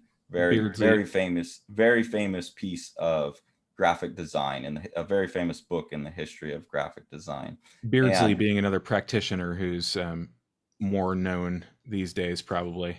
in the arts and crafts Yeah. movement, yeah. But William Morris and the Kelmscott group, they were like at the head of this stuff. And I love that he uses the whiteout, because when you're doing a woodcut like this, it's a piece of wood and all of the white is dug out, and the black is what's left like a stamp. And so you get a lot of what, if you're doing it in pen and ink, would look like drawing with white ink on black. And that's something that is very obviously influential to his art. And I like that it shows up. And also because of the woodblock style, and I think this is why you have, especially in his earlier stuff, those thick lines like that Mm-hmm. that I associate with him. That's all the type of uh, lines you get when someone's cutting out of a wood block, those thick ends. He's recreating in pen the look of a wood block print. And then because we do talk about print quality on here, when you're printing with a wood block, over time you get degradation, the wood wears out. So what we call filling in of lines with the photography, right? Like Mm-hmm. the lines get thicker because of the photography. The lines would be getting thicker because the wood wears down. Right.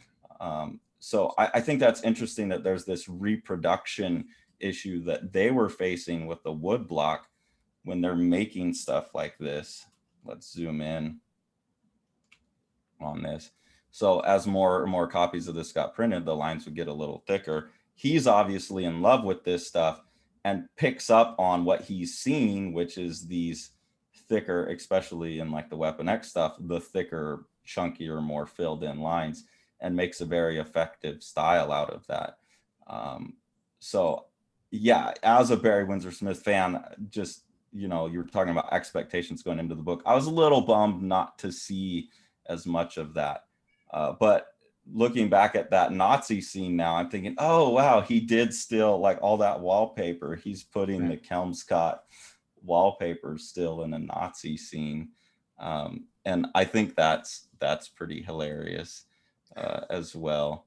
And then this stuff, I just have to mention it. I have a personal connection to the arts and crafts movement because I was a little bit saturated in it when I went to grad school at Cranbrook, which was a school founded by George Booth and designed by Mm. Elo Saarinen was the architect for it.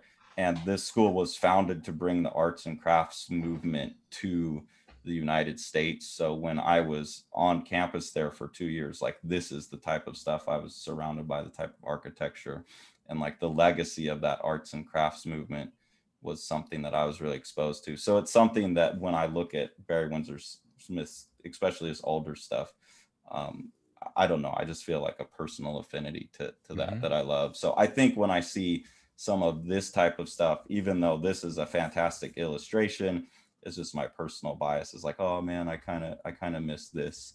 But then I wound up liking the story in this part better. And then the other image that we had both pegged was this one. So this was one where I saw like, you thought it was purposeful. I saw like what is going on with the hatching here, Yeah. right? So you have a What door did in you think was perspective. going on? Well, let me tell you. So you have a door in perspective.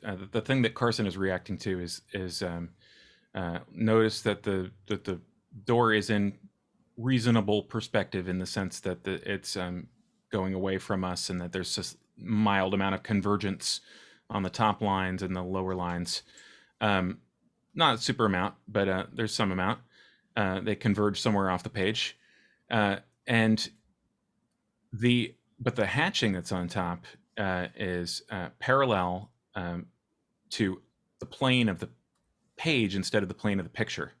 So the hatching is going flat to the paper, which flattens out that whole thing. But if you look, the foreground there, the banister and and the banister that's coming towards us are actually flattened as well.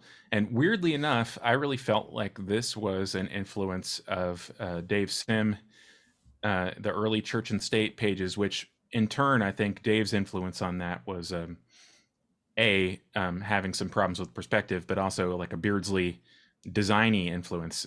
It's a lot of Mm-hmm. Dave's earlier pages in that era of the book um, were, I think, more design influenced and sort of flattened illustration form influenced. Picking up on this kind of stuff Right, a and little bit, yeah. weirdly enough, most of the flat designy stuff that's in the Monsters book is in those sequences with the diary that are obviously narratively influenced or storytelling wise influenced by Dave.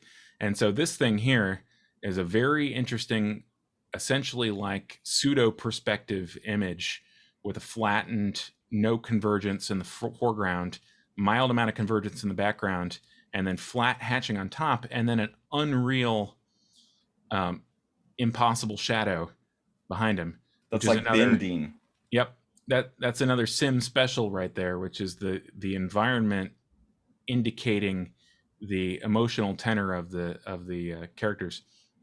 Yeah, it's like, well, this some of this might be from me scanning the book Yeah, being warped, but you can see like these are all warping in a way. Yeah, like the shadow is warping. I guess I hadn't picked up on that, but there's like, I don't know, this weird like clumsy coloring here. Like when I saw this, it just looked like another one of those clumsy images. The hatching like this on the wall makes sense to me because you're showing a flat surface. You're showing value happening on a flat surface. And even though like this is making the surface look like it's warped, like the hatching is still holding down the flatness of the surface. On this, to my eye, yeah, I wanted the lines like the hatching, and I was so bothered by this. And now that you talk about it, I'm convinced that maybe it's a little more intentional. I just didn't understand why his hatching wasn't moving at an angle like this. Like the up and down, I get. It's still a surface that has vertical motion to it. yeah. If you But wanted to have why the that second layer of hatching well, isn't moving like this? you'd have to do it to the vanishing point, which would be really tough. If I was doing this and I didn't have time to make the hatchet go to the vanishing point, I would probably do a 45-degree angle on it instead, so that you're not having to keep your your ruler in place the entire time to do all that hatching in But you perspective. can kind of guess with the like with the other stuff that's there, you can kind of fake it. I mean, because it's hand done, it's not like perfectly straight hatching anyway. Right. So he could kind of fake it. And this is not by any means, it's not a lazy book. I don't feel like he's taking a pass on this page. I Yeah. just didn't get it. So it was interesting because I told you, I said, there's one page where I didn't understand what the hell was going on. I wonder if you can spot it. And then you told me, like, hey, can you make sure you put a sticky note on page Right. 176 or whatever it was? And I said, oh, he found it. And then you were like, had a totally different reason to talk about it. And so now I'm rethinking my opinion of like, that is intentionally there to make it feel odd, Yes. make it feel funny, which is what you're 100%. saying. You've got a flattened surface, with pseudo perspective and a impossible wavy monstrous shadow. To me, this is like a quintessential use of like psychological effects of drawing, and somebody who doesn't have the analytical tools that you have from drawing these things is not necessarily going to notice anything other than, well, this makes me feel funny. Yeah, it feels wrong. So maybe that's what it is I saw it and I was like, what? This is so ugly. Like, why would you do that? And yeah, I'm glad you brought that up because I was just like, I don't get it. It's such a crude. This is another where I say crude. He's just not following the rules, but he's too sophisticated to not Yeah, follow the rules. So it's a I'm glad brave you said that because it's a brave choice. yeah. So that makes me think that all right, those other things where we're saying, oh, it looks like he's falling apart a little bit as he goes, or he's like done with the book. I wonder then if those also don't have purpose behind them. Hidden meaning. Yeah, hidden meaning, like, or not necessarily hidden meaning, but just there's some other intention there, something Hmm. else that he's getting at with Yeah. those later panels. um Well, it's a hell of a book. yeah, and then I did want to get back to that thing you were talking about with uh the Twin Peaks stuff. Like, my biggest problem as I was reading this was that mysticism that shows up very strongly, especially at the end, where it's like all the stories are so intertwined and they're all like intended to happen the way that they happen, and that sense of fate. And I know from reading Opus that he's has a pretty mystical worldview, obviously. um but all of that supernatural and superhero and genre stuff diminished, and we talked about this earlier, diminished for me the truly emotional stuff like the page of the dad being abusive and setting the kid up, or like the page that you had tagged out of the crosstalk. Um, and Well, then yeah, to your point about like when you put that in there, it almost excuses all of the actions of the Nazis, and I found that troubling.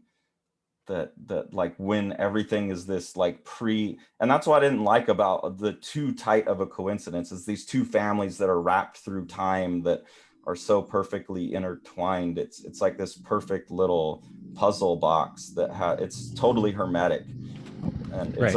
it's very weird to hermetically seal up abuse. like it's this hermetic chain of abuse. um and like the movie The Reader I was talking about, it's a chain of abuse, and you see that it just passes.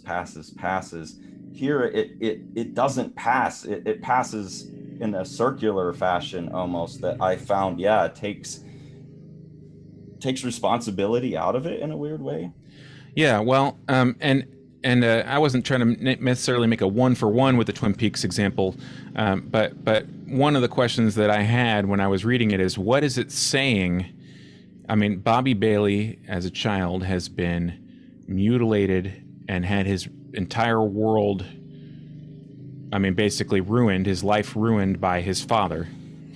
But his father does he have responsibility for it? Like, where did the illness come from? Is the illness originate with see the things that he saw in Germany? I mean, is that the claim that the book is making? I don't know. I don't know exactly what it's saying. And maybe we don't. Maybe it doesn't need to say anything. But to me, when you have these real life things that real life people do to each other, you almost have a certain responsibility to treat those things in a way that comments on real life. I Yeah, you have to keep it contained to that. Like otherwise, it is a pass. Or yeah, I don't know. That just sits uneasy with me in the book. And yeah, his dad is responding, because like she says in that scene where he sets her up for failure, that I liked so much. You used to love him. You used to show him off to everybody. Like now you hate him. Why do you hate your son? And it's like, well, obviously he had this traumatic moment. But I think you were talking about too that the characters feel very stereotypical in a lot of ways. I think you mentioned that beforehand. And so it leaves that Nazi scientist guy as like the beginning and the end of this loop. It doesn't show where his sickness right. came from. Yeah. And what I really like about that movie, The Reader, and what really that movie's based on a book I haven't read, but that book got a lot of pushback, and I think the movie was discounted by a lot of people because they felt like it gave an excuse to the Nazis. It made a Nazi figure sympathetic, and it's like I got shown that parents, I got shown that movie by my parents, and my mom grew up in a Jewish household. My dad's like German and Scots or something, but my mom's great grandfather fled the pogroms in Russia. When he was 5, he was fleeing on foot in like 1901 or something, 1905, and got butted in the head as a 5-year-old by a soldier on a horse with a gun. Her mom's side of the family came out of Germany, pre-Nazi Germany. Like I grew up in a household that celebrated Hanukkah and stuff. My mom showed me, you gotta watch this movie, The Reader. Like, and so we're watching that movie and not thinking it's an excuse for Nazi behavior. We're watching that movie seeing like, if you want to understand these situations, you can't blow out to these extreme characters. Like there's all of these cycles of abuse that don't have an endpoint in this Nazi character that's a bad guy. Right. Um, and I feel like there's a lot of that in society right now, like this whole punch a Nazi thing. Yeah. Like it's okay to punch a Nazi because they're a Nazi. No, that's the exact same logic that it was okay to gas a Jew because they were a Jew. You dehumanize them. You're no longer a human, you're a Jew. You're no longer a human, you're a Nazi. And so it's okay to punch you. And I did feel like all of the genre stuff in this book fell back on stereotypes in a way that, again, avoided what these moments that showed me this guy really can be a master of understanding character and human and genre. And I've heard him talk about that a lot in his stories. And there seems like there's a lot of that in comics and movies where we're bound to trying to take the thing that we grew up with and make it serious. Take superheroes and make a serious superhero movie. And I don't know, I just wonder like what your thoughts are on that. Like, Well, is that a worthwhile effort, or would it be better to just like if you want to grow up, like if you're an artist, and Barry Windsor-Smith is someone who's obviously, and in the storyteller stuff too, when you read those, he talks about it a lot, trying to grow up, but you're still doing New Gods, you're still doing superhero stuff. Like, what is it that holds us back to these things? If we want to grow up, why can't we just go tell a drama? And that's one of the reasons that I was calling the genre melange a cover in a way. You think about it. Elias is, you have this, I mean, absolutely despicable in every way, evil Nazi scientist who has no compunction to do. I mean, he can do anything that he wants to. And you have Elias going back to his superhero comics and literally specifically reference Jack Kirby, Captain America. Jack Kirby, Captain America, in which Captain America is punching Adolf Hitler in the face on the first issue. I mean, I don't know. I mean, Adolf Hitler is probably the ultimate example of somebody who, somebody's not going to attempt to humanize him because it's such a third rail, they don't want to get shocked. But, he's the example of the ultimate evil that you can, reference. And Captain America being the ultimate good, punching him right in the schnoz is the way to go, right? This is like setting up the dynamic for the rest of the book. It's almost like the two genres are supplying excuses for each other. Yeah. But I feel like in the end, the polarized superhero worldview infected the drama more than the drama infected the superheroes. Because as soon as you start with that good versus evil, like, yeah, it's a landmine to step on. Like, all right, let's try and empathize with how Hitler got to where he's at.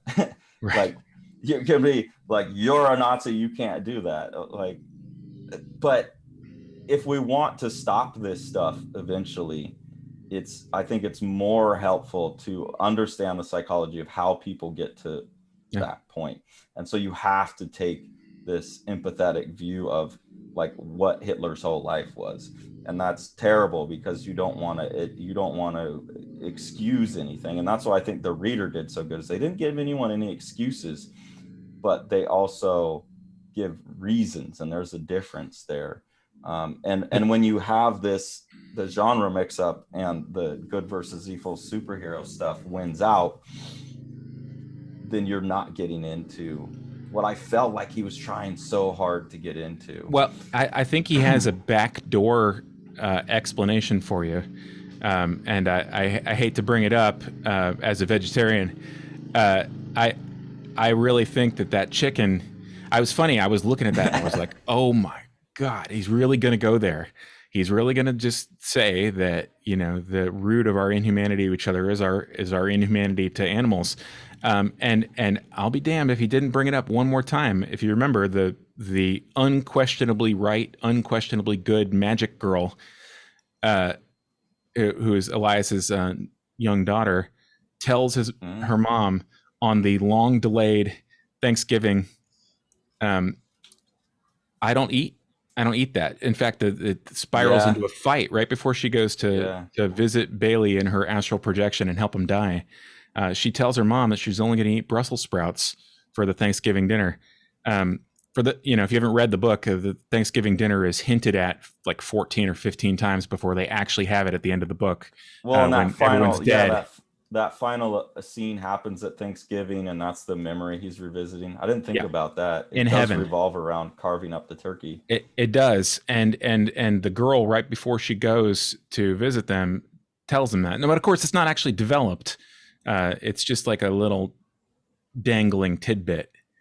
No, I Um, mean it's pretty out there as soon as you mention it, because that Nazi, like you pointed out, they've carved up the turkey too. I didn't. That's something I missed. You're a more careful reader. well, Um, I was looking for it because from the very beginning I was, I like I said, abuse is one of those things. This is a real thing that happens all the time to real people in real families, and people think that their kids are gonna get abused by a neighbor or something like, or a stranger or something like that. But the reality is, it's people's in their families, yeah, and the reality is that people who are abused abuse. And it's, I mean, one of the things that makes it so horrific is that, you're destroying someone's personality and destroying their ability to trust other people. And so he had so carefully laid out this chain of consequence. I really didn't want it to be the evil Nazi devil infected everybody with his devilry. And it was interesting to me that there's this backdoor explanation thematically that's there. It's not like underlined, but the Thanksgiving thing is underlined. I don't know. it's Um, yeah, it's pretty repeated. It is like a major theme once you bring it up. I'm like, I oh, dude, how did I? But see, actually, even that I feel like is that's such a cop out backdoor, right? Like, oh, well, if it's not it's intertwined with the rest of the story, sure, it's just a sort of extraneous theme instead of a, you don't have images of people eating through the whole thing. It's not like close-ups of, well, but the tearing dad flesh and, responds to the pigs in the blanket, and the dad does cannibalize. huh, He does eat, right? So yeah, the idea of huh, you are what you eat, maybe. yeah, You are, but see, that's such a cop out too. It's like this is my problem with werewolf stories. This is a tangent, but the werewolf story is thematically based on the idea of like uh, that civilized man is unable to contain the murderous beast within. It's the Dr. Jekyll, Mr. Hyde story, right, that there's inside of civilized man is this wanton beast that wants to, and that's the Nazi at the end. He wants to rape and murder. Like he's making guys give him blowjobs at gunpoint. He's raping corpses. That's like the werewolf. Um, I don't buy that. That's such a backwards ass picture. Like animals kill to eat. Like if you were around a pack of wolves that were sated, it would probably, I'm assuming, I've lived with, huskies. I know they're not wolves, but they're probably just playful, happy pack animals that are really nice. And like if they're hunting, then they're going to get you. But animals don't have this other thing like the civilized human being. So I've always thought it'd be funny to have a werewolf story where it's like someone's cuddly little, like my dad's little dachshund, like 28 days of the month is just my dad's cuddly awesome suit little dachshund, and then the full moon comes out and she turns into a human and goes and kills and tortures and rapes a bunch of people. Because like that's the truth about the human condition is, and that's the truth about the Nazis, is it takes human to do that. That's not an animalistic side of us. Animals don't do that shit. They just eat. right. And so to tie that in, like that's a terrible backdoor. Now that you pointed out, absolutely, that's a theme in the book, but it's a terrible one. It's again avoiding the issue of personal responsibility as a human being. It's saying, well, that's just your animal side taking over and you need to get it in control. No, no, no, no, Well, no. It's your human side taking over and the I, human needs to get it in control. if we're going to argue that the validity of the theme, I think that the other side, the counterpoint, would be that human beings, having developed both social rules, social strictures, and social responsibilities, have also educated themselves as to the way that they affect each other socially, and that being an option to eat. So basically, you can choose the animal side of you, but that you have access to another framework that enables you to live outside of it instead. It would be like a argument for, hunter gatherer versus or opportunistic carnivore versus factory death omnivore. Yeah. And obviously that's outside of the scope of our conversation, I think. But I did write down on my notes. Thanks, give us, interrupt us. Thanksgivus interrupts this. Yeah, that is a good summary of the book. I also liked, what did you said something about the Irredeemable, irredeemably evil gay Nazis. yeah, as like a trope Yeah. that they all have like this bondage fetish, like repressed gayness that wants like tall blonde. Yeah. Well, that's one of the many genre tropes that are smuggled in, and I think that are not. I haven't seen any reviews or anything acknowledging those things. I did see somebody rather funnily commenting, "Does anybody think that the this dialect stuff is a little racist?" And I was like, that's interesting, because I think it's very sophisticatedly handled, the dialect, especially Elias, code switches a couple times where he starts talking in a different way because he's about to go into work. On purpose, yeah. Yeah, and his wife calls him out on it, or the part where he says to Bailey's mother, who she should write her message to. He says Lias with an E. Yeah, yeah. I thought it was a very sophisticated use of. I realize that that's out of favor right now. And if he was making it from scratch today, probably wouldn't have had any dialect at all. But I found it to be very rich and well observed.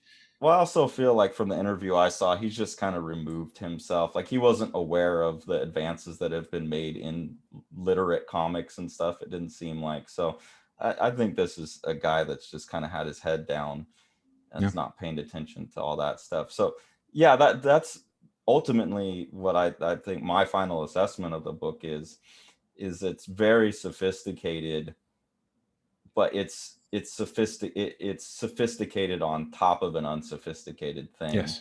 And in that, it makes it something that I have to mull over. Like my ultimate goal for art is to see sophisticated things dealing with sophisticated things in a sophisticated way.